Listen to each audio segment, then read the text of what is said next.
I'm walking past the city zoo when I hear screaming. Not excited screaming, terror. Dozens of voices erupting at once.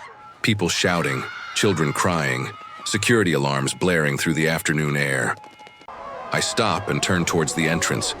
People are sprinting out through the gates, families, tourists, zoo staff in uniforms, all running in blind panic towards the street. A woman trips and falls, scrambles back to her feet without looking back, keeps running. Something escaped. I move against the crowd, pushing through the flood of people fleeing the opposite direction. A security guard grabs my arm. "Don't go in there," he shouts. "Black Jaguar escaped. Get out, now." He releases me and runs towards the car park with the others. I stand alone at the entrance. The zoo is emptying fast. Within seconds, the screaming fades to distant echoes. The alarms still wail, but no one is left to hear them. Everyone ran, except me. I step through the gates. The main walkway is deserted, scattered with dropped bags, abandoned pushchairs, trampled maps. The panic was so sudden, people left everything behind. I move forward slowly, scanning the empty paths. Where is it? Where did the Jaguar go? Then I see movement near the overturned rubbish bins beside the primate enclosure. A shape, low, black, sleek. The Black Jaguar. It is crouched behind a concrete planter, body pressed tight against the wall, head low, ears flattened. It is not stalking. It is not prowling. It is hiding. I freeze, my heart slamming against my ribs. The Jaguar's yellow-green eyes lock onto mine. It does not move, does not growl. It just stares, chest heaving with rapid breaths. Then I see it. The big cat's left shoulder and foreleg show signs of injury. It hurt itself escaping. The Jaguar flinches as the alarm screams louder. Its body tenses, ready to bolt again. But there is nowhere left to go. The zoo is surrounded by high fences and busy streets. If it runs into traffic, someone will die. If armed response teams arrive and it panics, they will shoot it. I take one slow step forward. The Jaguar growls, a low warning sound deep in its chest, but it does not attack. It stays pressed against the wall, watching me, injured, cornered, terrified. I realize, standing there in the empty zoo with alarms screaming and the Jaguar staring at me with those wild, desperate eyes, that I am the only thing standing between this animal and a bullet. I need to think fast. The sirens in the distance are getting closer. Within minutes, armed wildlife response teams will arrive. If they burst in here with tranquilizer guns and nets whilst this Jaguar is cornered and terrified, it will panic. Someone will get hurt. Someone will die. I cannot let that happen. The Black Jaguar watches me from behind the planter, body pressed tight against the wall, injured leg held off the ground. Its yellow-green eyes track my every movement. One wrong step and it will bolt or attack. I need to give it space. I need to make it feel less trapped. I take one slow step backward, away from the Jaguar, then another. I crouch down low, making myself smaller, less threatening. I break eye contact, looking down at the ground instead of directly at it. The Jaguar's breathing slows slightly. Its muscles relax just a fraction.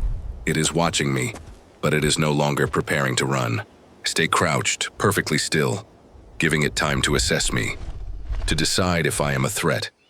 30 seconds pass. A minute. The Jaguar does not move. Then slowly, it shifts its weight. It takes one small step out from behind the planter. Not towards me, just out, into the open. It is testing me, seeing if I will chase, if I will trap it further. I stay motionless. I do not move. I barely breathe. The Jaguar takes another step, then another. It moves along the wall, keeping distance between us, favoring its injured leg. It is limping badly now. Whatever happened when it escaped, climbing over a fence, breaking through a barrier, it hurt itself more than I realized. I watch it move, calculating distances, angles, options. The Jaguar is heading towards the far side of the zoo, away from the entrance, away from the sirens. But there is nothing there, just more enclosures, more dead ends, more traps. I need to redirect it, guide it somewhere safer, somewhere the response teams can contain it without violence. I remember the large animal hospital at the back of the zoo. It has holding pens, secured doors. If I can get the jaguar to move in that direction, the wildlife team can contain it safely when they arrive. But how do I guide a terrified, injured jaguar without making it panic? I stand up slowly. The jaguar freezes immediately, body tensing again. I take a step to my left, away from the direction I want it to go. I create an opening, a path. The jaguar watches me. It sees the space I just created, an escape route. It moves, not towards me, towards the opening, towards the back of the zoo. I take another step left. The jaguar takes another step forward. We are moving together now, not together, separated by 20 meters of empty zoo path, but in coordination. I move, it moves. I create space. It takes the space. I am hurting it. Gently, carefully, without force. The animal hospital is 200 meters ahead. I can see the building through the trees. The jaguar does not know where it is going. It only knows it is moving away from me, away from the threat. That is enough. We move slowly through the empty zoo, past the empty food stands, past the silent gift shop, past the dark aquarium entrance. The jaguar limps forward, checking behind constantly, making sure I am not following too close. I keep my distance. 20 meters. Always 20 meters. Then I hear it. Vehicles pulling into the zoo car park, doors slamming. Voices shouting commands. The wildlife response team has arrived. The jaguar hears it too. It stops moving. Its body goes rigid. It turns towards the sound, ears flattened, ready to bolt in the opposite direction. If it runs now away from the animal hospital, deeper into the zoo, they will never catch it safely. It will hide in the dense vegetation near the wetlands exhibit. They will have no choice but to use force. I have seconds to make a decision. I step directly into the jaguar's path, blocking the way it wants to run. The jaguar growls, low, dangerous. It is telling me to move. I do not move. The jaguar takes one step towards me. A threat, a warning. I hold my ground. Behind me, I hear the wildlife team entering the zoo. Boots on pavement, radios crackling. They are coming fast. The jaguar hears them too. It turns its head, looking for another escape route. There is only one direction left, towards the animal hospital. It makes its choice. The jaguar turns and runs, limping, favoring its injured leg, towards the hospital building. Exactly where I needed it to go. I exhale for the first time in what feels like minutes. The jaguar reaches the animal hospital building and stops. It is cornered again, trapped between the building's concrete walls and me standing in the open behind it. I do not move closer. I stay back, giving it space, making sure it knows I am not attacking. Behind me, I hear boots hitting pavement. The wildlife response team is here. "Stay back," I shout without turning around. "It is injured. Do not scare it." A woman's voice calls out. "Sir, step away from the animal immediately." "No," I say firmly. "If I move, it will panic. It will try to run through you. Someone will get hurt." There is a pause. Then the woman's voice again, closer now. "I am Dr. Chen, wildlife veterinarian. What is the animal's condition?" "Black jaguar," I say, keeping my eyes on the big cat. "Left foreleg injured, limping badly, exhausted, terrified." "Can you see any other injuries?" "No, just the leg." Dr. Chen steps into my peripheral vision. She is calm, professional. She does not make sudden movements. "We need to tranquilize it," she says quietly. "Can you keep it calm whilst I prepare the dart?" "Yes." She backs away slowly. I hear her giving instructions to her team. Someone is setting up equipment. Someone else is preparing the tranquilizer. The jaguar watches me. It does not know what is happening behind me. It only knows I am still here, still blocking its escape. I lower myself slowly into a crouch again, non-threatening, small. The jaguar's breathing steadies slightly. Dr. Chen returns. She is holding a tranquilizer rifle. "On 3, she whispers. "I need a clear shot at the shoulder. Can you move one step left?" "Yes." 1, 2, 3. I step left. The jaguar's shoulder is exposed. The dart fires. A soft thump. The jaguar flinches, lets out a low growl, spins towards the sound. "Do not move," Dr. Chen commands. I freeze. The jaguar turns back towards me. Its eyes are wide, frightened. It takes one unsteady step forward, then another. It is walking towards me now, not attacking, just walking, confused. The tranquilizer is taking effect. The jaguar's legs wobble. It tries to stay upright, but its body is failing. It stumbles, falls to its side. Within seconds, it is unconscious. Dr. Chen and 2 team members rush forward with a stretcher. They lift the jaguar carefully, supporting its head, securing its legs. "Is it okay?" I ask. "It is sedated," Dr. Chen says. "We will examine it now. Check the leg injury, run blood tests, make sure there are no internal injuries." They carry the jaguar into the animal hospital. I follow. Inside, the hospital is clean, bright, equipped with surgical tools and holding cages. They place the jaguar on a large examination table. Dr. Chen examines the injured leg carefully. Laceration on the foreleg, likely from climbing the enclosure fence during escape. No fractures, it will heal. She cleans the wound, applies antiseptic, stitches the cut closed. Another veteran trauma beyond the leg. Dr. Chen injects antibiotics, pain medication, fluids through an IV line. "It will sleep for 2 hours," she says, looking at me. "When it wakes up, we will move it to a recovery enclosure. Then back to its habitat once it is fully healed." I nod. It was terrified, everyone running, the alarms. It did not escape to hunt. It escaped because it was scared. Dr. Chen smiles slightly. "Most animals do not attack humans unless threatened. This jaguar just wanted to survive." She looks at me. "You saved its life. If it had run into traffic or deeper into the zoo, we would have had no choice but to use lethal force. You guided it here.